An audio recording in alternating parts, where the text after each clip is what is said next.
जो अपने वतन के लिए जान देता है वो कभी मरता नहीं है। भारत के इतिहास की पेशानी पर हमेशा इम्तियाज अली का नाम झूमर की तरह चमकता रहेगा और इस नाम को कोई मिटा नहीं सकता। और जो अपने वतन के लिए जान देता है वो कभी मरता नहीं है। इम्तियाज अली साहब हमारी फिक्र में जिंदा है, हमारी सोच में जिंदा है, हमारे ख्याल में जिंदा है।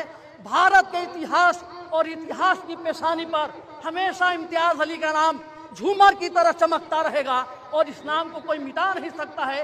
इसलिए कि यह कुर्बानी अपने देश के लिए कुर्बानी है, ये वतन के लिए कुर्बानी है। इन्होंने ये पैगाम दिया है कि बुलंद मर्तबा ऊंची उड़ान रखते हैं, दहन में अपनी हम मीठी जबान रखते हैं।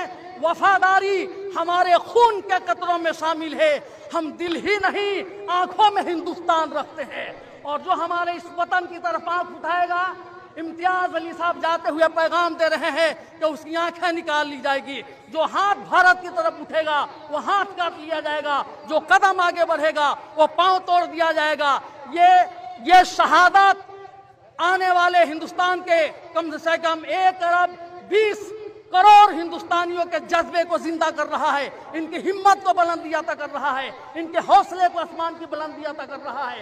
ये शहादतें तो हम देते रहे अपने वतन। पहलगाम में जो दहशतगर्दों ने हमारे मुल्क के निर्दोष लोगों पर कायराना जालिमाना हमला किया, उस हमले में हमारे भारत के 26 लोगों ने अपनी जान गंवाई।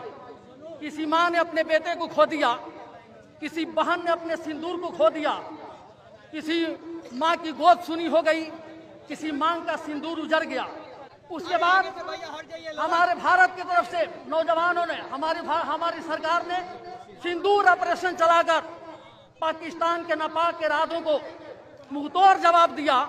और उसी मुंहतोड़ जवाब देते वक्त यह हमारे देश के सिपाही, हमारी छपरा की शान, हमारे मुल्क के नाज आली जना मोहतरम इम्तियाज अली साहब सरहद पर अपना खून देकर हिंदुस्तान के चमन को आबाद करने का काम किया है। और इन्होंने प्रेरणा दी है, हमें सबक दिया है कि अपने मुल्क के लिए सब कुछ कुर्बान किया जा सकता है। और जो अपने वतन के लिए जान देता है वो कभी मरता नहीं है। इम्तियाज अली साहब हमारी फिक्र में जिंदा है। आदाब, आप देख रहे हैं आवाज वॉइस और मैं हूं आपके साथ अमीना माजिद। भारत पाकिस्तान के बीच सीज फायर की सहमति शनिवार को बनी, लेकिन थोड़ी देर बाद पाकिस्तान ने सीमा पर फायरिंग शुरू कर दी। जम्मू में बॉर्डर पर तैनात बिहार के सारण निवासी मोहम्मद इम्तियाज इस गोलाबारी में शहीद हो गए।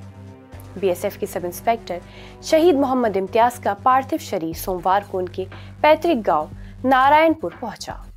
हजारों की भीड़ ने उन्हें अंतिम विदाई दी। पाकिस्तान से लड़ते हुए वीरगति को प्राप्त हुए इम्तियाज आखिरी बार ईद के मौके पर अपने घर आए थे। बड़े चाव से उन्होंने सबके साथ सवैया खाई थी। ये यात्रा उनके जीवन की आखिरी घर यात्रा बन गई। किसी को अंदेशा नहीं था कि इम्तियाज तिरंगे से लिपटे हुए घर लौटेंगे।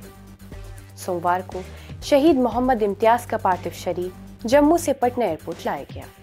जवानों के कंधे पर जो ताबूत था उसमें उनका अपना एक साथी गर्व से सोया हुआ था। गर्व इस बात का कि देश के लिए अपने प्राणों की कुर्बानी दे दी गई।